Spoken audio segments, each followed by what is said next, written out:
everyone, good morning all of you guys. Please subscribe YouTube channel and don't forget press the bell icon. My all videos like, comment and share. So guys, today I am going to share.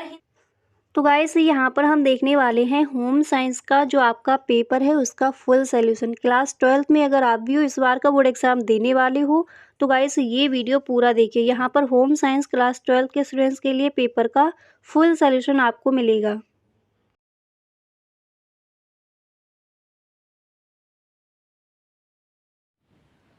तो guys यहाँ पर देखिए, यहाँ पर हम देखेंगे गृह विज्ञान का जो आपका मॉडल पेपर है उसका फुल सॉल्यूशन। ठीक है, आपने काफ़ी सारे कमेंट किए थे कि होम साइंस का पेपर पास आ गया है तो उसके लिए वीडियोस बना दीजिए। ठीक है, तो यहाँ पर देखिए पहले हम देखेंगे जो आपके ऑब्जेक्टिव क्वेश्चन आते हैं वो कौन कौन से इम्पोर्टेंट हैं। इसके बाद जो आपके सब्जेक्टिव क्वेश्चन हैं उनको भी देखेंगे। तो गाइस ये वीडियो आपको एंड तक देखना है। और गाइस अगर आपको सच में ये वीडियो पसंद आए तो आप इस वीडियो को एक लाइक ज़रूर कर दें। ठीक है, गृह विज्ञान के पेपर में गाइस आपके पूरे के पूरे नंबर आएंगे अगर इस तरह से आप अपनी तैयारी करते हो। जो भी वीडियोस बनी हैं होम साइंस इंपॉर्टेंट क्वेश्चन जो दिए गए हैं उन वीडियोस को आप ज़रूर देख लें। उसका लिंक आपको डिस्क्रिप्शन बॉक्स में मिल जाएगा, नहीं तो आप प्लेलिस्ट चेक कर सकती हो। क्लियर। तो यहाँ पर देखिए जो पहला आपका प्रश्न है क्या दिया गया है। फर्स्ट क्वेश्चन है कि विश्व व्यापार संगठन की स्थापना कब हुई। कई बार पूछा गया है ये क्वेश्चन। ठीक है, तो यहाँ पर पहले सन देख लेते हैं। ए नंबर पर ऑप्शन दिया गया है 1965 में, बी नंबर पर है 1956 में, सी नंबर पर है 1951 में एंड डी नंबर पर है 1952 में। तो विश्व व्यापार संगठन की स्थापना कब हुई थी। तो विश्व व्यापार संगठन की स्थापना हुई थी 1995 में। इसी तरह से यहाँ पर आपका सेकंड क्वेश्चन क्या दिया गया है इसको भी देख लीजिए। तो अगला प्रश्न है कि युवाओं में पाया जाने वाला संवेदनशील समूह है। पहले ऑप्शन देख लीजिए। ए नंबर पर यहाँ पर ऑप्शन दिया गया है कि विद्यालय छोड़ चुके युवा। दूसरा दिया गया है ऑप्शन दिव्यांगता वाले युवा। इसी तरह से नेक्स्ट ऑप्शन है विशेष कठिन स्थितियों वाले युवा जैसे अनाथ, अवैध धंधों के शिकार। नेक्स्ट है उपयुक्त सभी समूह। तो युवाओं में पाया जाने वाला संवेदनशील समूह है। तो यहाँ पर कौन सा ऑप्शन राइट हो जाएगा। जो यहाँ पर आपका डी नंबर पर ऑप्शन दिया गया है उपयुक्त सभी, यही आपका हो जाएगा राइट ऑप्शन। क्लियर। इसी तरह से आपके कुछ और भी क्वेश्चंस हैं। इन ऑब्जेक्टिव क्वेश्चन में कुछ और भी प्रश्न हैं उनको भी देख लेते हैं।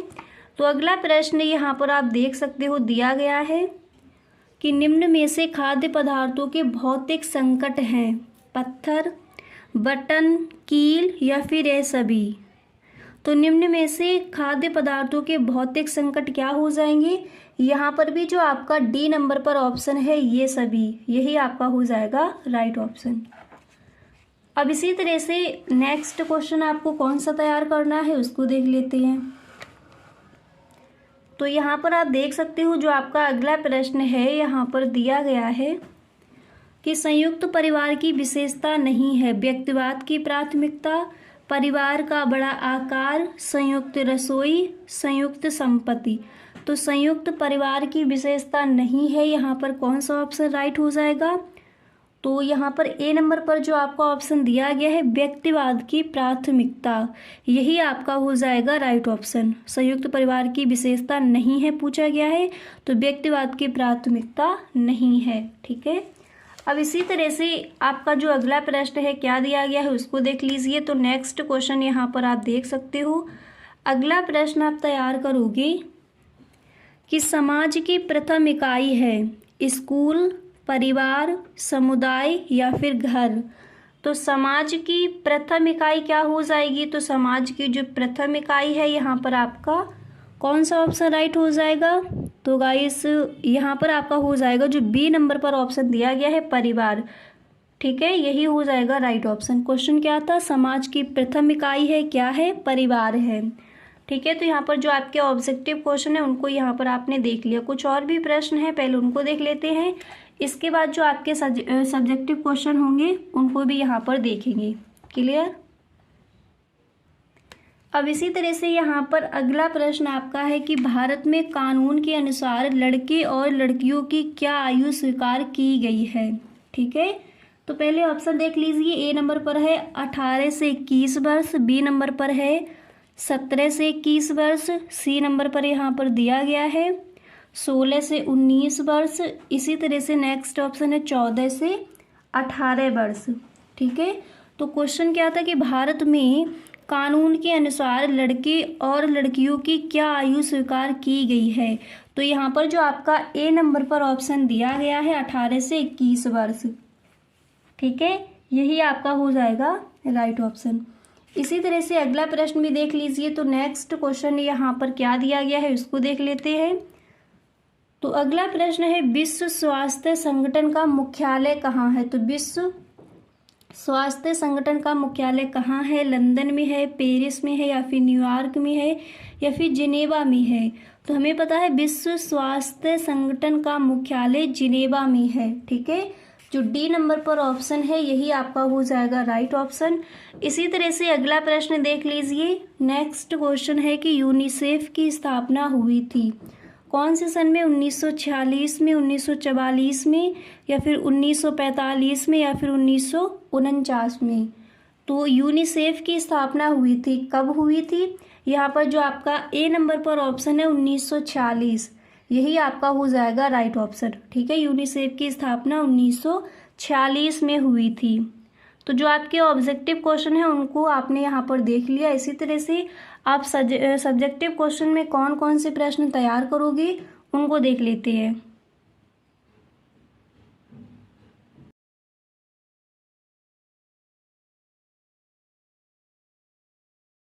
यहाँ पर आप देख सकती हो कि श्वेत ग्रंथियां पाई जाती हैं कान में, नाक में, जीभ में, या फिर त्वचा में।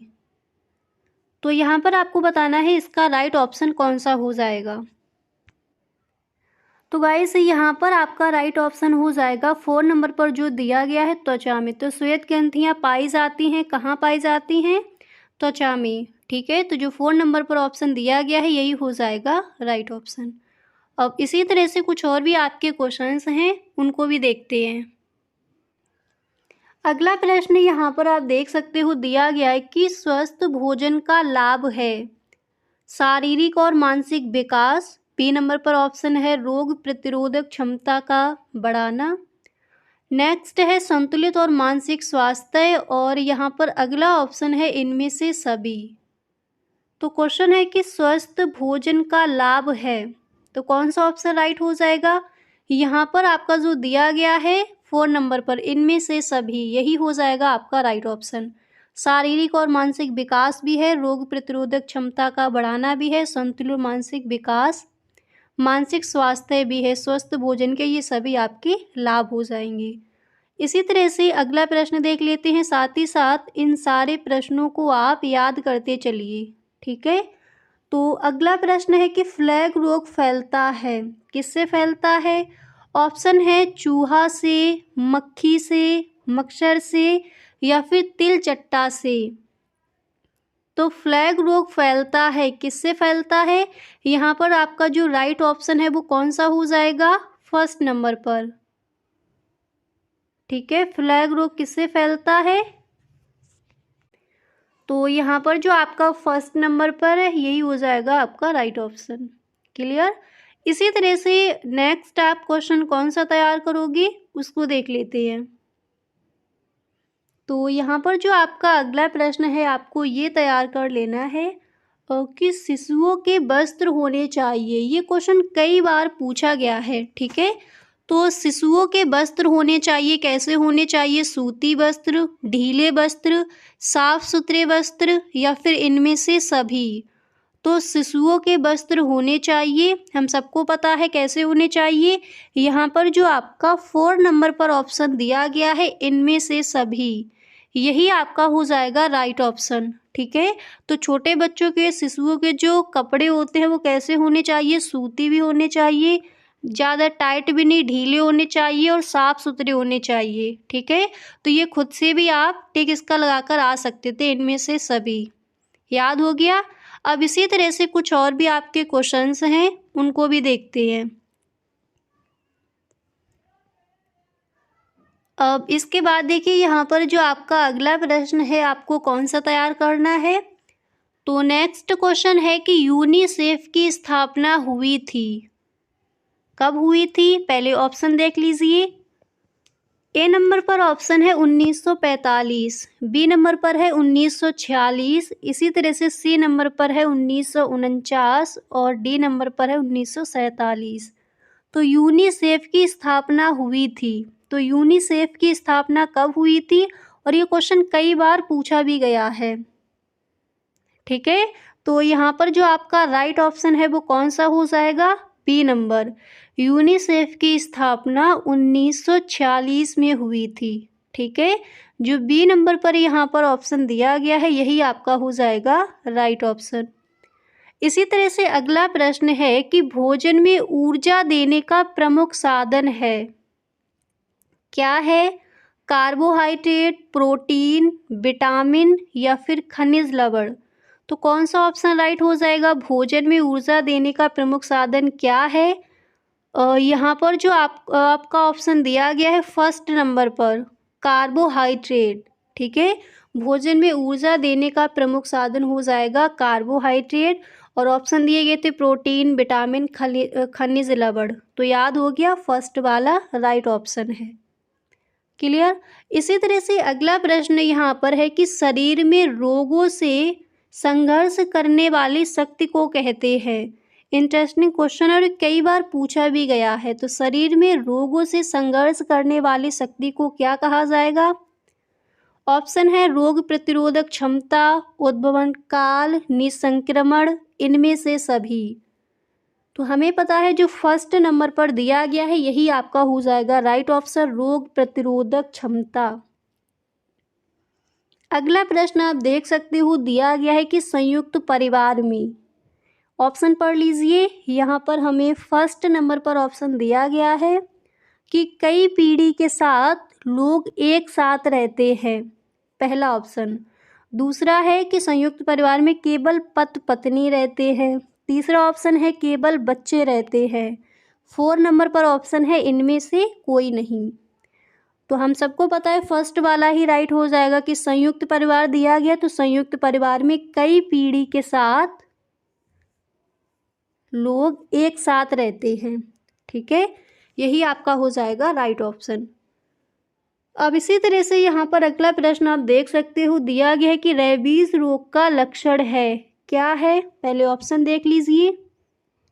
उल्टी होना, नेक्स्ट दिया गया है पानी से डरना, इसके बाद अगला ऑप्शन है दस्त होना, इसके बाद नेक्स्ट ऑप्शन है जाड़ा लगना। तो रेबीज रोग का लक्षण क्या हो जाएगा? यहाँ पर जो आपका दिया गया है फर्स्ट नंबर पर उल्टी होना। ठीक है, रेबीज रोग का लक्षण है। क्लियर? यहाँ तक समझ आ गया? रेबीज रोग का लक्षण क्या हो जाएगा? जो फर्स्ट नंबर पर ऑप्शन है इसको राइट कर लीजिए। इसी तरह से यहाँ पर जो आपका नेक्स्ट क्वेश्चन है क्या दिया गया है उसको देख लेते हैं। अगला प्रश्न है कि स्कर्वी रोग किस विटामिन की कमी से होता है? कई बार ये क्वेश्चन पूछा गया है। तो स्कर्वी रोग किस विटामिन की कमी से होता है? Vitamin A, vitamin B, vitamin C या फिर विटामिन डी। हम सबको पता है कि स्कर्वी जो रोग है वो विटामिन सी की कमी से होता है। ठीक है, यहाँ पर जो आपका सी नंबर पर ऑप्शन है यही हो जाएगा राइट ऑप्शन। स्कर्वी रोग विटामिन सी की कमी से होता है। क्लियर? और ऑप्शन में ए, बी, सी, डी ये 3 रख दिए जाएंगे, जो सी नंबर पर है वही हो जाएगा राइट ऑप्शन। इसी तरह से अगला प्रश्न यहाँ पर है कि ध्वनि प्रदूषण के कारण है। ऑप्शन देख लीजिए, वाहन से सायरन, लाउड स्पीकर, विस्फोटन या फिर इनमें से सभी। तो हम सबको पता है कि जो ध्वनि प्रदूषण के कारण है, तो यहाँ पर ऑप्शन कौन सा राइट हो जाएगा? यहाँ पर जो आपका दिया गया है 4 नंबर पर इनमें से सभी, वाहन से सायरन, लाउड स्पीकर, विस्फोटन सभी हो जाएंगे आपके ध्वनि प्रदूषण के कारण। ठीक है, इसको आप खुद से भी कर सकते थे। इसी तरह से यहाँ पर जो आपका अगला प्रश्न है वो क्या है? तो देख लीजिए, नेक्स्ट क्वेश्चन आप तैयार कर लोगे कि स्वस्थ व्यक्ति 1 मिनट में सांस लेता है कितनी बार? ऑप्शन देख लीजिए, फर्स्ट है 12 से 18 बार, 25 से 30 बार। नेक्स्ट दिया गया ऑप्शन 12 से 18 बार। एंड ये देखिए एक ही आपका हो गया, इनमें से कोई नहीं। नेक्स्ट ऑप्शन ये है। तो स्वस्थ व्यक्ति 1 मिनट में सांस लेता है 12 से 18 बार। ठीक है, ये ऑप्शन हो जाएगा आपका राइट ऑप्शन। अब इसी तरह से यहाँ पर जो आपका अगला प्रश्न है, आपको कौन सा तैयार कर लेना है उसको देख लेते हैं। तो ये आपको याद हो गया, 12 से 18 बार स्वस्थ व्यक्ति 1 मिनट में सांस लेता है। अगला प्रश्न यहाँ पर है कि हृदय सुरक्षित रहता है, कहाँ सुरक्षित रहता है? कपाल में, या फिर रीढ़ की हड्डी में, आमाशय में, या फिर धड़ की हड्डियों से बने घने पिंजरे में। तो कौन सा ऑप्शन राइट हो जाएगा? ये जो आपका 4 नंबर पर दिया गया है कि धड़ की हड्डियों से बने घने पिंजरे में। हृदय कहाँ सुरक्षित रहता है? धड़ की हड्डियों से बने घने पिंजरे में।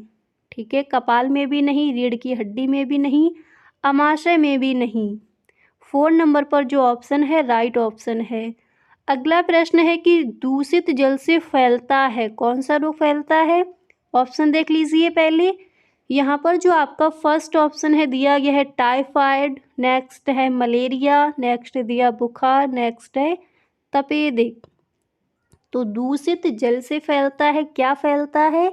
यहाँ पर जो आपका फर्स्ट नंबर पर है टाइफाइड, यही हो जाएगा राइट ऑप्शन। क्लियर? अब देखिए इसी तरह से जो आपका अगला प्रश्न है वो क्या है उसको देख लेते हैं। तो दूषित जल से क्या फैलता है? टाइफाइड फैलता है। यहाँ पर बुखार ऑप्शन आपको नहीं मिलेगा, इनमें से कोई नहीं, इस तरह से ऑप्शन दे दिया जाएगा। ठीक है, इसके बाद कुछ आपके सब्जेक्टिव क्वेश्चन भी देख लीजिए। तो दिया गया है कि व्यायाम करना क्यों आवश्यक है। तो क्यों आवश्यक है, आंसर में आप इस तरह से लिखोगे कि व्यायाम शरीर के एंडोर्फिन स्तर को बढ़ाता है, जो मस्तिष्क के वो रसायन है जिनसे दर्द कम हो जाता है और स्वस्थ होने की भावना उत्पन्न होती है। इतना आप लिखते हो तब भी आपका ठीक है। ठीक है, और थोड़ा और इसमें आप लिख सकते हो, इसलिए व्यायाम मनोदशा और ऊर्जा के स्तर को सुधारने में मदद कर सकता है। और यहाँ तक कि डिप्रेशन यह किसी हाल के नुकसान अधिक पड़े को भी दूर करने में मदद कर सकता है। तो व्यायाम करना क्यों आवश्यक है, व्यायाम करने के क्या लाभ हैं, इसको आप खुद से भी बनाकर लिख सकते हो। इतना आप सही से लिख कर आओगे कि व्यायाम शरीर के एंडोर्फिन स्तर को बढ़ाता है, जो मस्तिष्क के वो रसायन है जिनसे दर्द कम हो जाता है और स्वस्थ होने की भावना उत्पन्न हो जाती है। ठीक है, इस तरह से आप लिख कर आओगे व्यायाम करना क्यों आवश्यक है। इसी तरह से अगला प्रश्न भी देख लीजिए। तो नेक्स्ट क्वेश्चन इसको आप तैयार कर लेंगे, इम्पोर्टेंट है कि श्वसन और व्यायाम में अंतर स्पष्ट कीजिए। श्वसन और व्यायाम में अंतर स्पष्ट कीजिए। तो आप लिखोगे कि कठिन व्यायाम करने से शरीर में ऊर्जा की आवश्यकता बढ़ जाती है। इसकी गति आपूर्ति के लिए कोशिकाओं में भोजन के ऑक्सीकरण की दर तेज हो जाती है। ऑक्सीकरण आपको सही ढंग से लिख लेना है। भोजन के ऑक्सीकरण के लिए ऑक्सीजन की आवश्यकता होती है, जिसे श्वसन के द्वारा पूरा किया जाता है। ऑक्सीजन यहाँ पर थोड़ा देखिए आपका रंग आप राइट करके लिख लेंगे। क्लियर? तो श्वसन और व्यायाम में क्या अंतर है, इस तरह से आप लिख कर आओगे। समझ आ गया कि कठिन व्यायाम करने से शरीर में ऊर्जा की आवश्यकता बढ़ जाती है। इसकी गति आपूर्ति के लिए कोशिकाओं में भोजन की ऑक्सीकरण की दर तेज हो जाती है। भोजन के ऑक्सीकरण के लिए ऑक्सीजन की आवश्यकता होती है, जिसे श्वसन के द्वारा पूरा किया जाता है। ठीक है, इस तरह से लिख कर आओगी। इसके बाद अगला प्रश्न तैयार कर लोगी, अतिसार के रोगी को कैसा भोजन देना चाहिए। अब देखिए पहले यहाँ पर ये अतलग उत्तरीय प्रश्न दिए जा रहे हैं। इसी तरह से नेक्स्ट क्वेश्चन यहाँ पर है कि पोषक तत्व क्या है, इसको तैयार कर लीजिए। अगला प्रश्न दिया गया है कि पारिवारिक मूल्यों से आप क्या समझते हैं। अभी ये सभी प्रश्न आपके अतलग उत्तरीय जो आपके very short answer type questions दिए जाते हैं वो यहाँ पर देख रही हो आप। तो पारिवारिक मूल्यों से आप क्या समझते हैं, इसको तैयार कर लीजिए। इसी तरह से अगला प्रश्न है कि बाल विवाह के दोष बताइए। ठीक है, बाल विवाह के दोष क्या है, इसको तैयार कर लीजिए। इसी तरह से नेक्स्ट क्वेश्चन यहाँ पर है कि कानों की सुरक्षा के उपाय बताइए। कानों की सुरक्षा के लिए क्या क्या उपाय करने चाहिए, इसको आप तैयार कर लेंगे। इम्पोर्टेंट क्वेश्चन है आपका। इसके बाद अगला प्रश्न आप देख सकते हो, नेक्स्ट क्वेश्चन यहाँ पर आपको तैयार करना है कि संक्रामक रोगों से बचने के लिए क्या उपाय करने चाहिए। ठीक है, इसको तैयार कर लेंगे। इसी तरह से अगला प्रश्न है कि पूरक आहार से क्या तात्पर्य है। इसके बाद अगला प्रश्न है कि बच्चों को दिए जाने वाले पूरक आहार के नाम बताइए। ठीक है, तो इन प्रश्नों को आप तैयार कर लेंगे। जो आपके अतलग उत्तरीय प्रश्न दिए जाते हैं तो ये क्वेश्चन आपके इम्पोर्टेंट हैं। ठीक है, अब देखिए यहाँ पर आपके लघु उत्तरीय प्रश्न और विस्तृत उत्तरीय प्रश्न आप कौन से तैयार करोगे वो हम देखेंगे नेक्स्ट वीडियो में।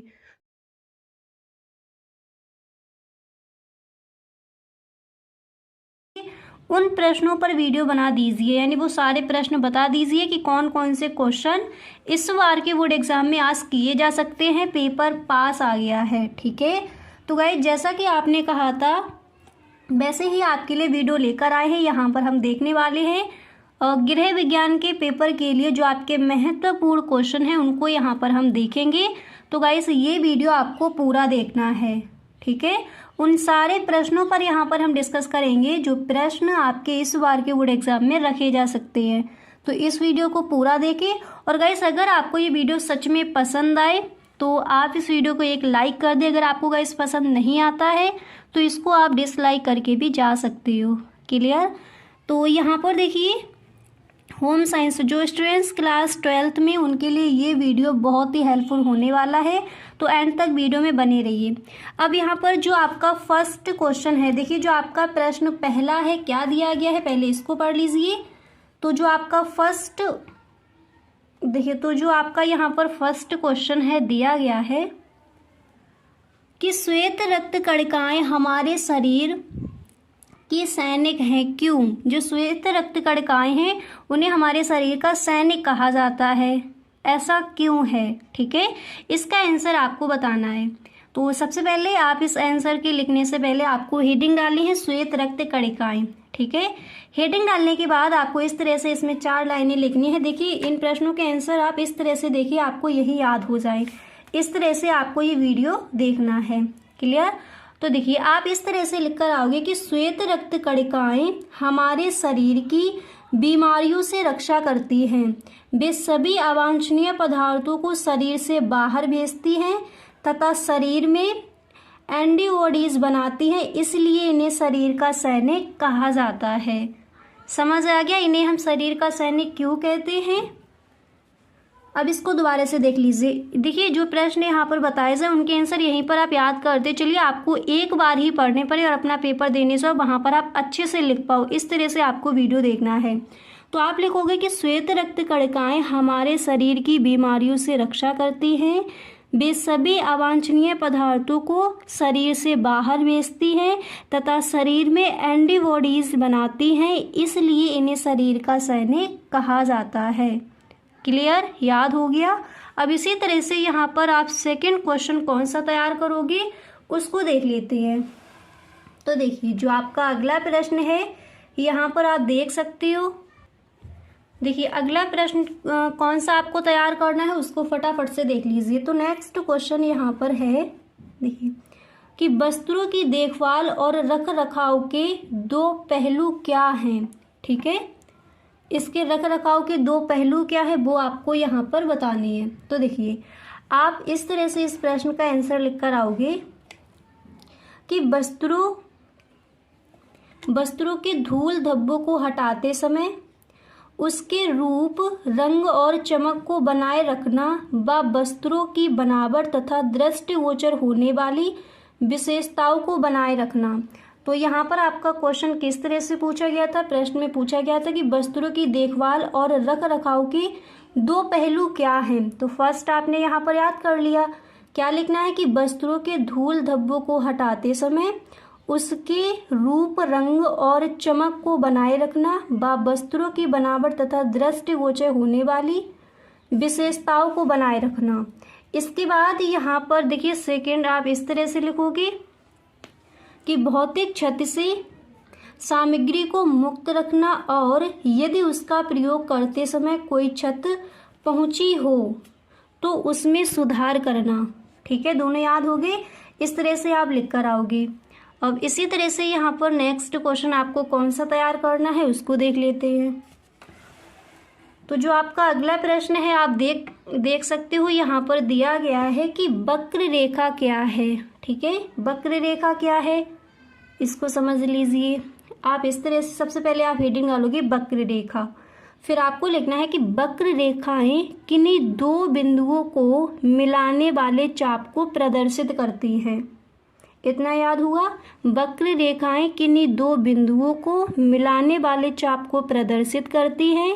वक्र रेखाएं एक सरल चाप अथवा एक जटिल मुक्त हाथ से खींचा गया वक्र हो सकती है। इसके बाद तो ये आपको याद हो गया, इस तरह से आप लिख कर आओगे। क्लियर। इसके बाद यहाँ पर नेक्स्ट क्वेश्चन आपको कौन सा तैयार करना है उसको भी देख लीजिए। तो अगला प्रश्न यहाँ पर आप देख सकते हो, आपका जो नेक्स्ट क्वेश्चन है यहाँ पर दिया गया है कि नेक्स्ट क्वेश्चन क्या दिया गया है कि निगमित संप्रेषण की तीन मुख्य प्रकार बताइए। आप इस तरह से लिखोगे कि निगमित संप्रेषण के तीन मुख्य कार्य है या फिर प्रकार है। ब्रांड का सृजन और रख रखाव करना। सेकंड आप लिखोगे कि संगठन की प्रतिष्ठा का ध्यान रखना। एंड थर्ड आप लिखोगे कि संगठन और बाहरी संस्थाओं के मध्य संपर्क सुनिश्चित करना। इस तरह से आप इन प्रश्नों के आंसर लिखोगे। ठीक है, तो गाइस अगर अभी तक आप इस वीडियो में बने हुए हो तो प्लीज़ आप इस वीडियो को एक लाइक ज़रूर कर दीजिए। ओके, अब इसके बाद अगला प्रश्न जैसे कुछ और भी आपके क्वेश्चंस हैं उनको भी देखते हैं। अब इसी तरह से यहाँ पर आप देख सकते हो नेक्स्ट क्वेश्चन आप तैयार करोगे कि सिलाई मशीन में किस प्रकार हस्तशिल्प में योगदान दिया। ठीक है, तो आप इस प्रश्न का आंसर इस तरह से लिखोगे कि वस्त्र निर्माण एवं परिधान उद्योग के क्षेत्र में सिलाई मशीन के आविष्कार ने क्रांति ला दी। इसने हस्तशिल्प को उद्योग में परिवर्तित कर दिया। वर्ष 1859 में इसाक सिंगर ने सिलाई मशीन को पैरों की सहायता से चलाने के लिए पांव चक्की टेलर को विकसित किया, जिसने वस्त्रों की सिलाई को अधिक सरल और सुविधाजनक बना दिया। शुरुआत में सिलाई मशीनों का उपयोग युद्ध के समय सैनिकों की वर्दियों को सिलने के लिए किया गया था। ठीक है, तो सिलाई मशीन में किस प्रकार हस्तशिल्प में योगदान दिया, आप इस तरह से इस प्रश्न का आंसर लिख कर आओगे। और ये जो आपका क्वेश्चन है बोर्ड एग्जाम में कई बार पूछा गया है, तो सही ढंग से याद हो गया। इसी तरह से आपके कुछ और भी क्वेश्चंस हैं उनको भी यहाँ पर देख लेते हैं। इसी तरह से यहाँ पर अगला प्रश्न दिया गया है कि विकास से आप क्या समझती हैं। तो आप इस तरह से लिख कर आओगे कि विकास परिवर्तन का सूचक है। इसके द्वारा स्थिति को पहले से बेहतर या अच्छा बनाया जाता है। विकास का अर्थ अधिकांश व्यक्तियों के सामाजिक, आर्थिक और सांस्कृतिक जीवन में बिना किसी शोषण अथवा हिंसा के स्थायी रूप से सकारात्मक परिवर्तन, प्रगति में सुधार लाना है। ठीक है, तो क्वेश्चन किस तरह से पूछा जाएगा, विकास से आप क्या समझती हैं। तो आई होप सही ढंग से इस प्रश्न के आंसर को आपने समझ लिया। इसी तरह से कुछ और भी आपके क्वेश्चंस हैं उनको भी देख लेते हैं। अब इसी तरह से यहाँ पर अगला प्रश्न है कि बूल मार्क क्या है। तो चलिए इसको समझते हैं। आप इस तरह से दो लाइनें लिख कर आओगे कि यह अंतर्राष्ट्रीय ऊन सचिवालय का मानक चिन्ह है। यह चिन्ह अच्छी गुणवत्ता वाली ऊन या ऊनी वस्त्रों की जांच के बाद प्रदान किया जाता है। तो एक बार सही ढंग से इसको आप तैयार कर लीजिए। क्वेश्चन क्या है, बूल मार्क क्या है, आप लिखोगे यह अंतर्राष्ट्रीय ऊन सचिवालय का मानक चिन्ह है। यह चिन्ह अच्छी गुणवत्ता वाली ऊन या ऊनी वस्त्रों की जांच के बाद प्रदान किया जाता है। क्लियर। इस तरह से आप इस प्रश्न का आंसर लिख कर आओगे।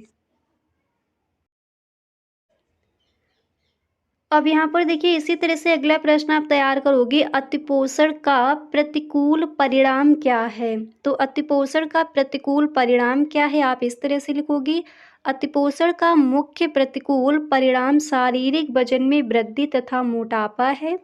अतिपोषण की इस प्रवृत्ति ने विभिन्न रोगों को जन्म दिया है। इस प्रकार के मुख्य रोग हैं उच्च रक्तचाप, हृदय रोग, मधुमेह, कैंसर तथा गठिया। क्लियर। तो अतिपोषण का प्रतिकूल परिणाम क्या है, आई होप आपको सही ढंग से समझ आ गया होगा। क्लियर। इस तरह से आप इस प्रश्न का आंसर लिख कर आओगे। जो भी क्वेश्चन यहाँ पर बताए जा रहे हैं सारे ही प्रश्न आपके मोस्ट इम्पोर्टेंट हैं, तो सही ढंग से इन सारे प्रश्नों को आप तैयार करके ही अपना पेपर देने जाएंगे। क्लियर। अब इसी तरह से कुछ और भी क्वेश्चंस को देख लेते हैं। अब इसी तरह से नेक्स्ट क्वेश्चन यहाँ पर आप तैयार करोगे, 3 वर्ष की आयु वाले बच्चों की मुख्य विशेषता बताइए। आप इस तरह से लिखोगे कि 3 वर्ष की आयु वाले बच्चे की गतिविधियों तथा अनुभवों में वृद्धि होने लगती है। वैसे इस आयु में भी बच्चा केवल औपचारिक तथा छोटी सामूहिक गतिविधियों को ही सरलता से कर पाता है, उसके मेल जोल का दायरा बढ़ने लगता है। ठीक है। तो 3 वर्ष की आयु वाले बच्चों की मुख्य विशेषता क्या है, आप इस तरह से इस प्रश्न का आंसर लिख कर आओगे, आपको फुल मार्क्स ही मिलेंगे। क्लियर। तो गाइस ये यहाँ पर जो आप देख रहे हो ये सारे ही क्वेश्चन आपके अतलग उत्तरीय प्रश्न हैं।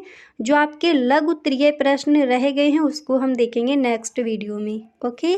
तो गाइस आज के लिए बस इतना ही, मिलते हैं नेक्स्ट वीडियो में। अगर सच में आपको वीडियो अच्छा लगा है तो please tell me in the comment box. Okay. Thank you so much.